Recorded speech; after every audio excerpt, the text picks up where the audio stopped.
Anne Duchesne a la chance d'habiter en bord de mer au Croisic. Ici, elle ne respire que du bon air. Dans son panier de courses, tout est issu de l'agriculture biologique. Alors voilà, tout est bio, j'ai pris du lait, un potimarron. Et pourtant, elle vient de découvrir que ses urines sont remplies de pesticides. Moi, je me suis sentie en danger, je me suis sentie mal, j'ai pas compris ce qui se passait. En fait, je cherche toujours des réponses, j'en ai pas. Son niveau d'exposition au glyphosate est 30 fois supérieur à la norme européenne. Son mari médecin à la retraite est effaré. 3,03 nanogrammes par millilitre, alors que la norme de sécurité fixée par l'OMS, c'est de 0,1 nanogrammes par millilitre.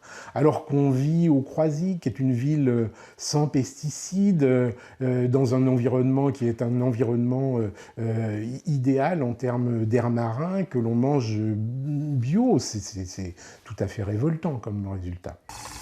Anne compte porter plainte contre l'État pour mise en danger de la vie d'autrui.